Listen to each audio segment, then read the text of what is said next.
dia 12 do desafio do blog do Edu, nós vamos ler hoje do artigo 170 ao 192. Então vamos lá. Da ordem econômica e financeira, capítulo 1 dos princípios da atividade econômica. Artigo 170. A ordem econômica, fundada na valorização do trabalho humano e na livre iniciativa, tem por fim assegurar a todos uma existência digna conforme os ditames da justiça social, observados os seguintes princípios. E quais são os princípios da ordem econômica? 1. Soberania nacional. 2. Propriedade privada. 3. Função social da propriedade. 4. Livre concorrência. 5. Defesa do consumidor. 6. Defesa do meio ambiente, inclusive mediante tratamento diferenciado, conforme o impacto ambiental dos produtos e serviços e de seus processos de elaboração e prestação. Inciso 7. Redução das desigualdades regionais e sociais. 8. Busca do pleno emprego. 9. Tratamento favorecido às empresas de pequeno porte constituídas sobre as leis brasileiras e que tenham sua sede e administração no Brasil. Então, esses são os princípios da ordem econômica, sendo que não é tão intuitivo. O princípio da propriedade privada, da livre concorrência, são completamente intuitivos, mas da soberania nacional, vá lá. Agora, função social da propriedade, defesa do consumidor, defesa do meio ambiente, redução das desigualdades regionais e sociais, busca do pleno emprego e tratamento diferenciado, tratamento favorecido para as empresas de pequeno porte constituídas sobre as leis brasileiras que tenham sede na administração do país, talvez não sejam tão intuitivos. Parágrafo 1º. É assegurado a todos o livre exercício de qualquer atividade econômica, independentemente de autorização dos órgãos públicos, salvo nos casos previstos em lei. Para artigo 180, revogado, artigo 171. A lei disciplinará, com base no interesse nacional, os investimentos de capital estrangeiro, incentivará os reinvestimentos e regulará a remessa de lucros. Artigo 173. Ressalvados casos previstos nessa Constituição, a exploração direta de atividade econômica pelo Estado só será permitida quanto necessária aos imperativos de segurança nacional ou a relevante interesse coletivo, conforme definidos em lei. Parágrafo 1º. A lei estabelecerá o estatuto jurídico das empresas públicas, da empresa pública, da sociedade de economia mista e de suas subsidiárias que explorem atividade econômica de produção ou comercialização de bens ou de prestação de serviços, dispondo sobre. Então, a lei vai dispor sobre, que a lei já existe, né? A Lei 13.303. E então, vamos lá. O Estatuto Jurídico da Empresa Pública, da Sociedade de Economia Mista e suas subsidiárias. Ele vai dispor sobre 1. Função social e formas de fiscalização pelo Estado e pela sociedade. 2. Sujeição ao regime jurídico próprio das empresas públicas, inclusive quanto aos direitos e obrigações civis, comerciais e trabalhistas. Então, sujeição ao regime jurídico próprio. 3. Licitação e contratos de obras, serviços, compras e alienações, observados os princípios da administração pública. Inciso 4. A constituição e o funcionamento dos conselhos de administração e conselho fiscal, com a participação de acionistas minoritários. Então, a lei disciplinará, mas a Constituição já disse aqui, já deu um spoiler, que tem que ter a participação de acionistas minoritários. Inciso 5º. Os mandatos, a avaliação de desempenho e as responsabilidades dos administradores. Parágrafo 2º. As empresas públicas e a sociedade de economia mista não poderão gozar de privilégios fiscais não extensíveis ao setor privado. Então, apesar de elas estarem sujeitas ao regime jurídico próprio das empresas públicas, no que diz algumas coisas, elas não gozarão de privilégios fiscais não extensíveis ao setor privado. Parágrafo 3º. A lei regulamentará as relações da empresa pública com o Estado e a sociedade. Parágrafo 4º. A lei reprimirá o abuso do poder econômico que vise a dominação dos mercados, a eliminação da concorrência e ao aumento arbitrário dos lucros. Então, a lei reprimirá o abuso do poder econômico que visa a dominação dos mercados, a eliminação da concorrência e o aumento arbitrário dos lucros. Então, a Constituição está determinando que a lei vai tutelar a defesa da livre concorrência. Parágrafo 5º. A lei, sem prejuízo da responsabilidade individual dos dirigentes da pessoa jurídica, estabelecerá a responsabilidade desta, sujeitando-a a punições compatíveis com sua natureza, nos atos praticados contra a ordem econômica e financeira e contra a economia popular. Então, nesses atos, a lei estabelecerá a responsabilidade da pessoa jurídica sem prejuízo da responsabilidade individual dos dirigentes. Artigo 174. Como agente normativo e regulador da atividade econômica, o Estado exercerá, na forma da lei, as funções de fiscalização, incentivo e planejamento, sendo este determinante para o setor público e indicativo para o setor privado.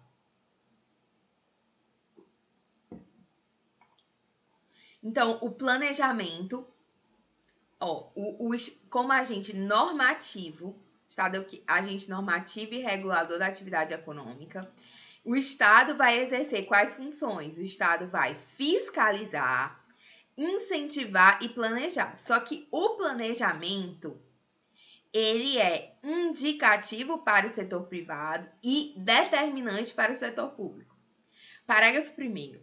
A lei estabelecerá as diretrizes e bases do planejamento do desenvolvimento nacional equilibrado, o qual incorporará e compatibilizará os planos nacionais e regionais de desenvolvimento. Parágrafo 2º. A lei apoiará e estimulará o cooperativismo e outras formas de associativismo. Parágrafo 3º. O Estado favorecerá a organização da atividade garimpeira em cooperativas, levando em conta a proteção ao meio ambiente e a promoção econômico-social dos garimpeiros. Parágrafo 4º. As cooperativas a que se refere o parágrafo anterior, cooperativas garimpeiras, terão prioridade na autorização ou concessão para a pesquisa e lavra dos recursos e jazidas de minerais garimpáveis nas áreas onde estejam atuando e naquelas fixadas de acordo com o artigo 21, inciso 25, na forma da lei. Então, as cooperativas, elas têm prioridade na autorização e concessão. Elas têm prioridade, deixa eu destacar aqui, prioridade. Então, seguindo, artigo 175. Incumbe ao poder público, na forma da lei, diretamente ou sob regime de concessão ou permissão, sempre através de licitação, a prestação de serviços públicos. Então, o poder público, diretamente ou sob regime de concessão ou permissão, que vai ser sempre através de licitação, ele prestará os serviços públicos. Parágrafo único. A lei disporá sobre 1. O regime das empresas concessionárias e permissionárias de serviço público, o caráter especial de seu contrato e de sua prorrogação, bem como as condições de caducidade, fiscalização e rescisão da concessão ou permissão. 2. A lei disporá sobre os direitos dos usuários. 2. 3. A política tarifária. 4. A obrigação de manter o serviço adequado. Artigo 176. As jazidas em lavra ou não e demais recursos minerais e potenciais de energia hidráulica constituem propriedade distinta do solo para efeito de exploração e aproveitamento. Para efeito de exploração e aproveitamento, elas constituem propriedade distinta do solo e elas pertencem a quem? Pertencem à União, garantido ao concessionário a propriedade do produto da lavra. Então, é garantido ao concessionário a propriedade do produto da lavra. Parágrafo 1º. A pesquisa e a lavra de recursos minerais e o aproveitamento dos potenciais de energia hidráulica desse artigo somente poderão ser efetuados mediante autorização ou concessão da União no interesse nacional por brasileiros ou por empresa brasileira constituída sob suas leis e que tenha sede e administração no país, na forma da lei, que estabelecerá as condições específicas quando essas atividades se desenvolverem em faixa de fronteira ou terras indígenas. Parágrafo 2º. É assegurada a participação do proprietário do solo nos resultados da lavra na forma e no valor que dispuser a lei. Parágrafo 3º. A autorização de pesquisa será sempre por prazo determinado e as autorizações e concessões previstas nesse artigo não poderão ser cedidas ou transferidas, total ou parcialmente, sem prévia anuência do poder concedente. Então, se o poder concedente anuir, se ele consentir previamente, é possível a autorização e concessão serem cedidas ou transferidas total ou parcialmente. E outra coisa, a autorização de pesquisa é sempre por prazo determinado. Parágrafo 4º. Não dependerá de autorização ou concessão o aproveitamento do potencial de energia renovável de capacidade reduzida.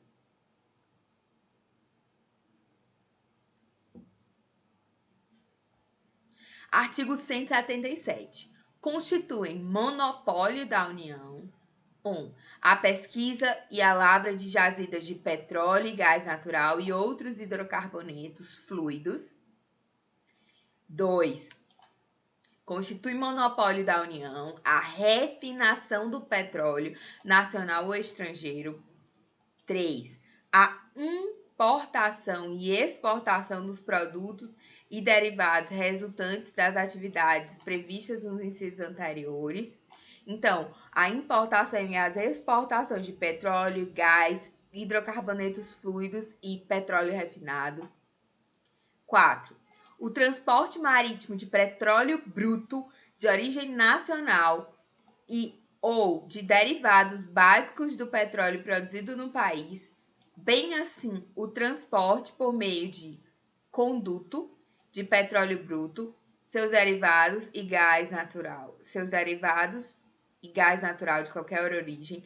Então, o transporte marítimo, o transporte por meio de conduto são também monopólio da União. Esses tipos de transporte aqui do petróleo bruto, do gás natural e dos derivados de petróleo. Monopólio da União, inciso 5. A lavra, a pesquisa, a lavra, o enriquecimento, o reprocessamento, a industrialização e o comércio de minérios e minerais nucleares e seus derivados, com exceção dos radioisótopos, cuja produção, comercialização e utilização poderão ser autorizadas sob regime de permissão, conforme as alíneas B e C do inciso 23 do caput do artigo 21. Então, a gente tem a exceção. A regra é que a pesquisa, a lavra, o enriquecimento, o reprocessamento e a industrialização de minérios e minerais nucleares, assim como seus derivados, seja monopólio da União. Mas é possível os radioisótopos cuja produção, comercialização e utilização podem ser autorizadas sob regime de permissão. Como essa parte sofreu alteração legislativa, acho que vale a pena ler ela de novo. Artigo 21, alíneas B e C, eles foram alterados pela emenda 118 de 2022 e eles dizem que sob o regime de permissão são autorizados a comercialização e a utilização de radioisótopos para pesquisa e uso agrícolas e industriais. Então, pesquisa e uso agrícola e industrial.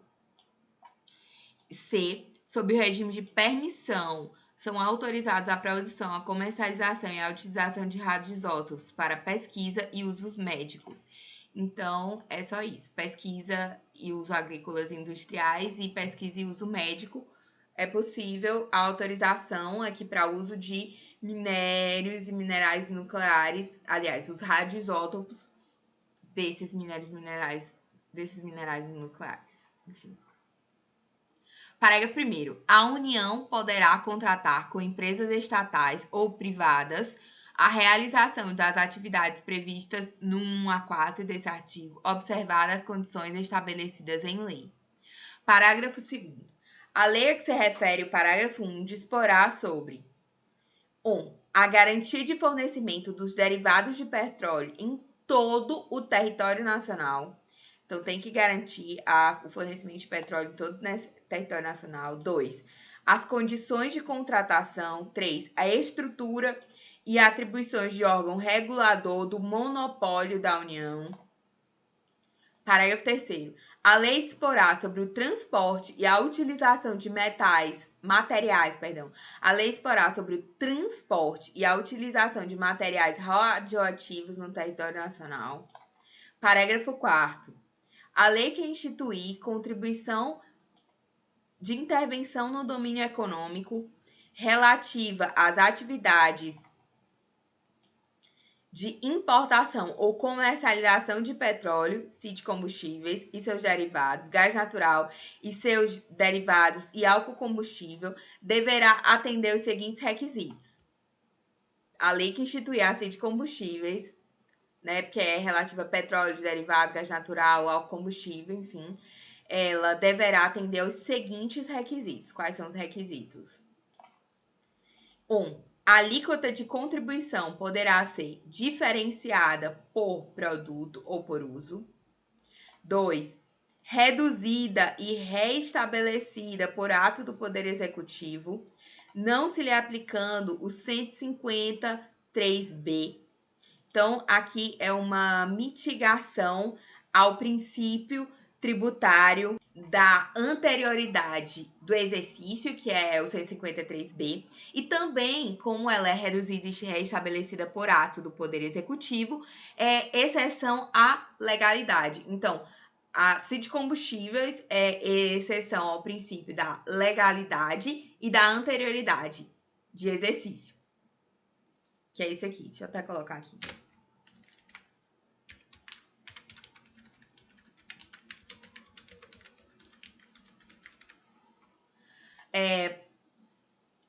Dois. Os recursos arrecadados serão destinados ao pagamento de subsídios a preço de transporte de álcool combustível, gás natural e seus derivados e derivados de petróleo.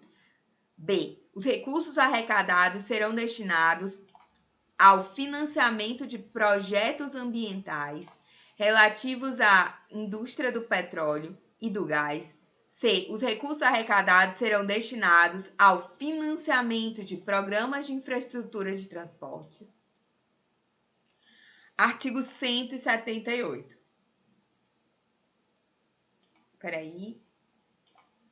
Artigo 178. Esse inciso 2, a destinação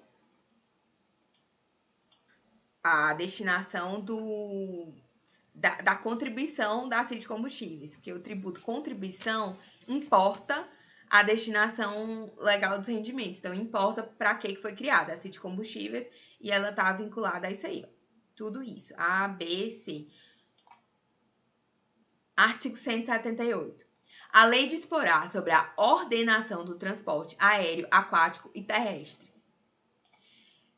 devendo, quanto à ordenação do transporte internacional, observar os acordos firmados pela União, atendido o princípio da reciprocidade. É um princípio muito importante de direito internacional.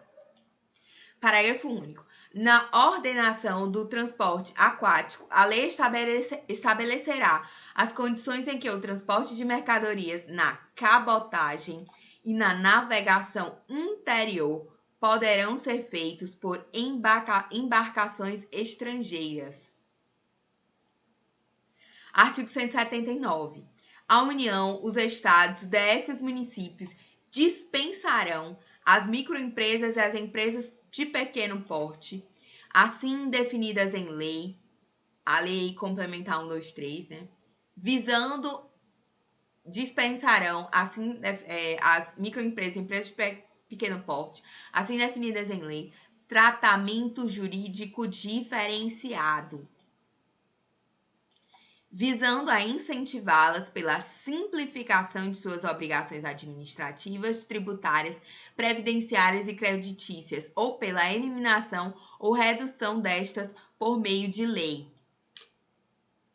Artigo 180. A União, o Distrito Federal e os municípios promoverão e incentivarão o turismo como fator de desenvolvimento social e econômico. Então, todos os entes federados, eles promoverão e incentivarão o turismo como fator de desenvolvimento social e econômico. Artigo 181. O atendimento de requisição de documento ou informação de natureza comercial feita por autoridade administrativa ou judiciária estrangeira a pessoa jurídica residente ou domiciliada no país dependerá de autorização do poder competente. Deixa eu justificar aqui.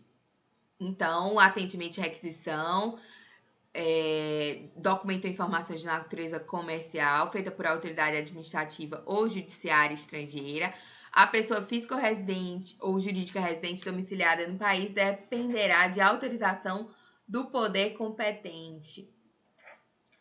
Capítulo 2 da política urbana.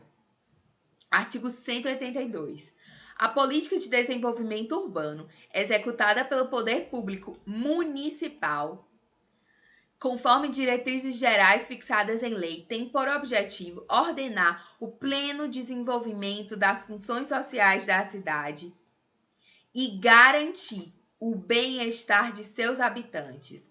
Então, o objetivo da política do desenvolvimento, da política de desenvolvimento urbano, é garantir o bem-estar de seus habitantes e o desenvolvimento das funções sociais das cidades. Parágrafo 1º. O plano diretor aprovado pela Câmara Municipal, obrigatório para as cidades com mais de 20 mil habitantes. Peraí que eu quero colocar maiúsculo esse obrigatório. Ele é obrigatório para as cidades com mais de 20 mil habitantes. Olha. Obrigatório para o plano diretor aprovado pela Câmara Municipal. Obrigatório para as cidades com mais de 20 mil habitantes. É instrumento básico da política de desenvolvimento e expansão urbana. É instrumento básico da política de desenvolvimento e expansão urbana. Parágrafo 2º. A propriedade urbana cumpre sua função social quando atende às exigências fundamentais de ordenação da cidade expressas no plano diretor, que é obrigatório para cidades com mais de 20 mil habitantes. Parágrafo 3º. As desapropriações de imóveis urbanos serão feitas com prévia e justa indenização em dinheiro. Parágrafo 4º. É facultado ao poder público municipal, mediante lei específica para a área incluída no plano diretor, exigir, nos termos de lei federal, do proprietário do solo urbano não edificado, subutilizado ou não utilizado, que promova seu adequado aproveitamento sob pena sucessivamente Então, lei específica para a área incluída é facultado ao Poder Executivo Municipal, mediante lei específica para a área incluída no plano diretor. Lei específica municipal, nos termos de lei federal, que é o Estatuto das Cidades, estabelecer, né, promover o adequado aproveitamento do solo, sob pena sucessivamente de 1. Parcelamento e edificação compulsórias. Se não der certo, 2. Imposto sobre propriedade predial territorial urbano progressivo no tempo. IPTU progressivo no tempo. 3. Se não der certo IPTU progressivo no tempo.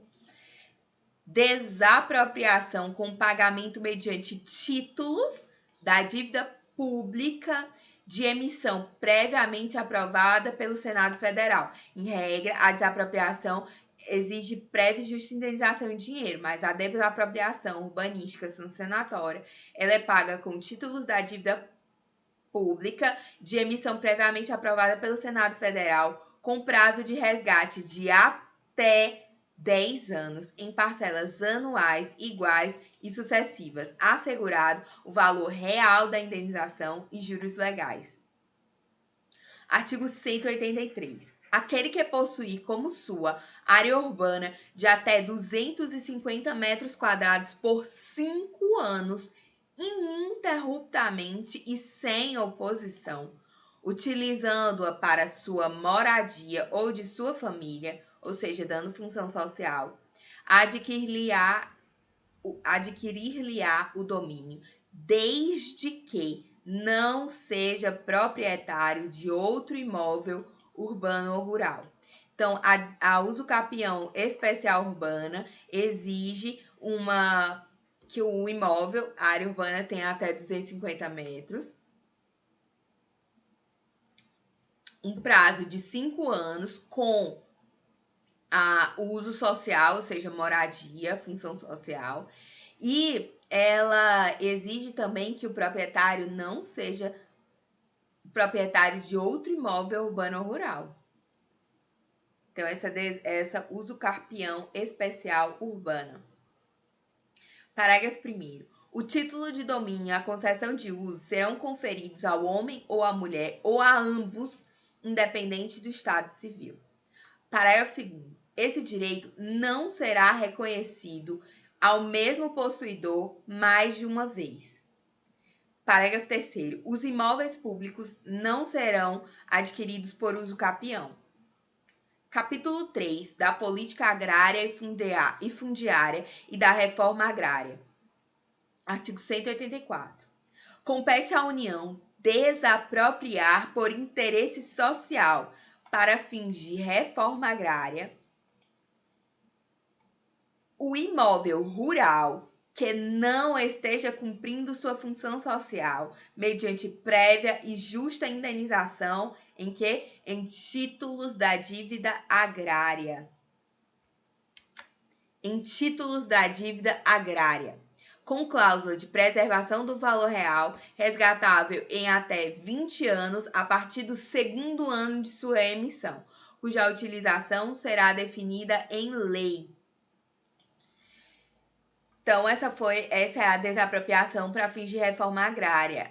Só para lembrar, olha, ela é diferente, ela tem 20 anos, é resgatável, e na desapropriação urbanística sancionatória é só 10 anos, e é pago com o título da dívida pública de emissão aprovada pelo Senado Federal. Já a desapropriação para fins de reforma agrária é pago com títulos da dívida agrária, não títulos da dívida pública aprovada ali pelo Senado. É título da dívida agrária. Parágrafo 1º. As benfeitorias úteis e necessárias na desapropriação para fins de reforma agrária serão pagas em dinheiro. As desapropriações úteis e necessárias. As benfeitorias voluptuárias, não. Parágrafo 2º. O decreto que declarar o imóvel como de interesse social para fins de reforma agrária autoriza a União a propor a ação de desapropriação. A ação de desapropriação ela tem cognição limitada, você não pode discutir tudo. O expropriado, ele pode discutir o valor, ele pode discutir algumas questões processuais, mas ele não pode discutir, questionar a desapropriação. Mas, enfim, o decreto que declara o imóvel de interesse social para fim de reforma agrária autoriza a União a propor ação de desapropriação. Parágrafo 3º. Cabe à lei complementar estabelecer procedimento contraditório especial de rito sumário para processo judicial de desapropriação. Salvo engano, é a Lei Complementar 76, que regula a reforma agrária. Parágrafo 4º. O orçamento fixará anualmente o volume total dos títulos da dívida agrária, assim como um montante de recursos para atender ao programa de reforma agrária no exercício. Parágrafo 5º. São isentas de impostos federais, estaduais e municipais as operações de transferências de imóveis desapropriados para fins de reforma agrária. Então, eles têm essa benesse. Não se cobra imposto federal, estadual, municipal na transferência de imóveis desapropriados para fins de reforma agrária. Artigo 185. São insuscetíveis de desapropriação para fins de reforma agrária: 1. A pequena e média propriedade rural, assim definida em lei, desde que seu proprietário não possua outra. Pequena e média propriedade, desde que seu proprietário não possua outra. Aqui não fala que essa pequena e média propriedade tem que ser usada para moradia, tem que ser única, mas ele não fala que você tem que morar nela. 2. Propriedade produtiva, insuscetível de desapropriação, a pequena e a média propriedade, desde que o proprietário não possua outra, e a propriedade produtiva. Parágrafo único. A lei, porque a propriedade produtiva está cumprindo já a função social. Parágrafo único. A lei garantirá tratamento especial à propriedade produtiva e fixará normas para o cumprimento dos requisitos relativos à sua função social. Para artigo 186. A função social é cumprida quando a propriedade rural atende simultaneamente, ou seja, ao mesmo tempo, juntinho, segundo critérios e graus de exigência estabelecidos em lei. 1. O aproveitamento racional e adequado. 2. A utilização adequada dos recursos naturais disponíveis e preservação do meio ambiente. 3. A observância das disposições que regulam as relações de trabalho. E 4. A exploração que favoreça o bem-estar dos proprietários da terra e dos trabalhadores.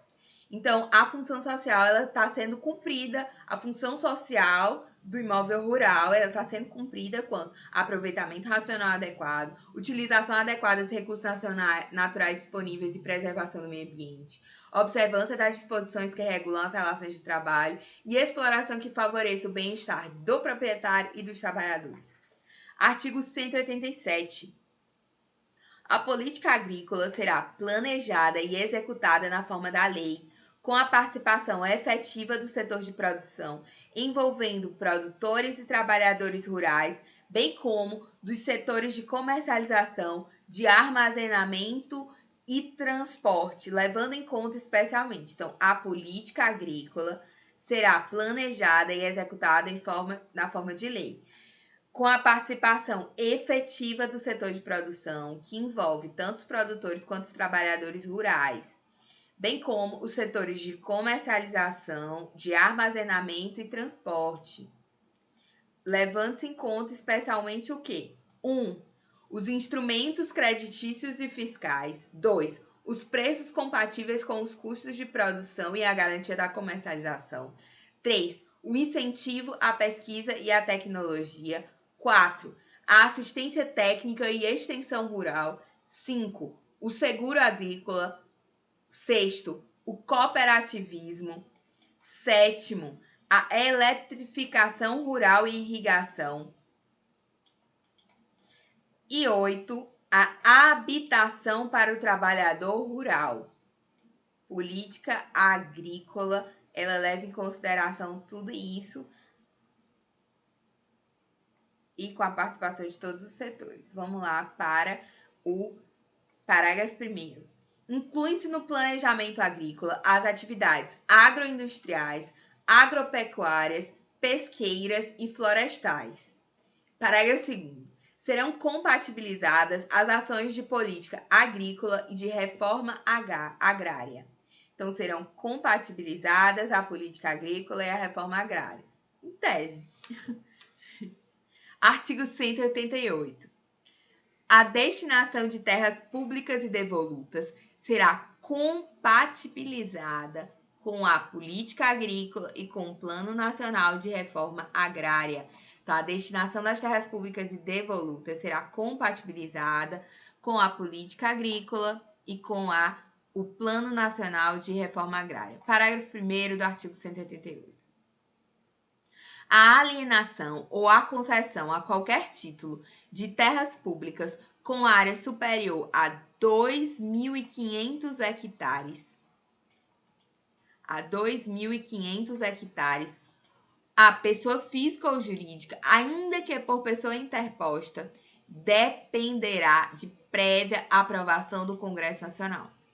Então, a alienação ou a concessão de uso, concessão de qualquer tipo de concessão a qualquer título de terras públicas com área superior a 2.500 hectares, ela depende da autorização do povo, mediante seus representantes eleitos, ou seja, depende da prévia aprovação do Congresso Nacional. Parágrafo 2º. Excetua-se do disposto no parágrafo anterior as alienações ou concessões de terras públicas para fins de reforma agrária. Então, se for para fins de reforma agrária, a alienação ou concessão de terra pública superior a 2.500 hectares não precisa de autorização prévia do povo, do Congresso Nacional. Artigo 189. Os beneficiários da distribuição de imóveis rurais pela reforma agrária receberão títulos de domínio ou de concessão de uso, inegociáveis pelo prazo de 10 anos. Inegociáveis pelo prazo de 10 anos. Parágrafo único. O título de domínio e a concessão de uso conferidos ao homem ou à mulher ou a ambos, independente do estado civil, nos termos previstos em lei. Também aqui o domínio a título de reforma agrária, ele vai ser concedido independente do estado civil para o homem, a mulher ou ambos. E ele é inegociável pelo prazo de 10 anos. Artigo 190. A lei regulará e limitará a aquisição ou arrendamento de propriedade rural por pessoa física ou jurídica estrangeira e estabelecerá os casos que dependerão de autorização do Congresso Nacional. Então, a lei regula e limita a aquisição ou arrendamento de propriedade rural por pessoa física ou jurídica estrangeira. E ainda estabelece os casos que dependerão de autorização do Congresso Nacional. Artigo 191. Aquele que, não sendo proprietário de imóvel rural ou urbano, possua como seu, por mais de 5 anos ininterruptos, sem oposição, área em zona rural. Então, área em zona rural não superior a 50 hectares, tornando-a produtiva por seu trabalho de sua família, tendo nela sua moradia, adquirir-lhe-á a propriedade. Uso capião especial rural. Uso capião especial rural exige que não seja proprietário de nenhum outro imóvel, tanto urbano quanto rural, possua por 5 anos ininterruptos em zona rural esse terreno, e esse terreno não pode ser superior a 50 hectares, o máximo é 50 hectares, tornando a terra produtiva para o seu trabalho ou de sua família, nela tendo sua moradia, adquirir a propriedade. Só lembrando, o uso capião especial rural é semelhante ao uso capião especial urbano. Ambos precisam que a pessoa não tenha nem imóvel, outro imóvel urbano ou rural, e exigem os 5 anos ininterruptos. No imóvel urbano, é 250 metros quadrados. E esse é o uso capião especial rural, é 50 hectares. Tem que fazer do imóvel sua moradia em ambos os casos. Aí você adquire a propriedade. Parágrafo único. Os imóveis públicos não serão adquiridos por uso capião. Nem para uso capião rural, nenhum uso capião vai ser feito em imóvel público, sendo a pessoa mero detentor. Capítulo 6º do Sistema Financeiro Nacional. O último artigo de hoje, artigo 192. O Sistema Financeiro Nacional, estruturado de forma a promover o desenvolvimento equilibrado do país e a servir aos interesses da coletividade em todas as partes que o compõem, abrangendo as cooperativas de crédito, será regulado pelas leis complementares que disporão, inclusive, sobre a participação do capital estrangeiro nas instituições que o integram.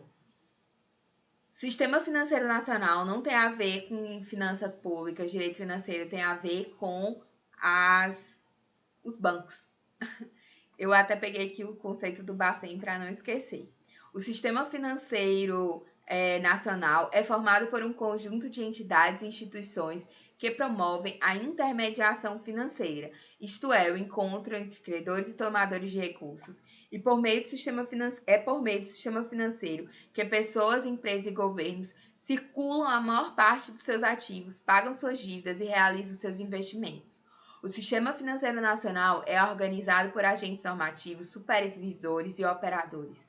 Os programas normativos determinam regras gerais para o bom funcionamento do sistema.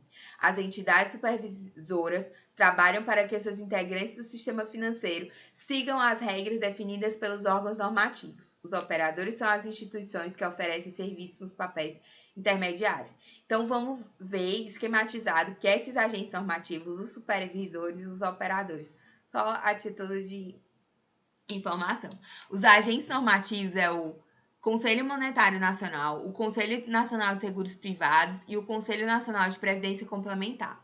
Os órgãos supervisores são o Banco Central do Brasil, a CVM, Comissão de Valores Imobiliários, a Superintendência de Seguros Privados e a Superintendência Nacional de Previdência Complementar. O Conselho Monetário Nacional, tá ligado ao Banco Central e à CVM. E quem são os operadores? Quem é que executa mesmo? Ligados ao Conselho Monetário Nacional, ao Banco Central, à CVM, então, os bancos e caixas econômicas, administradoras de consórcios, bolsas de valores, corretoras, cooperativas de crédito, bolsas de mercado, instituições de pagamento, enfim, tudo que for banco. Quem está ligado a seguros privados é a seguradoras, entidades abertas de previdência, sociedade de capitalização, e ligados ao Conselho Nacional de Previdência Complementar, a previdência fechada, é as entidades fechadas de previdência complementar, ou fundos de pensão. Então, é isso por hoje. Vamos lá. Até amanhã.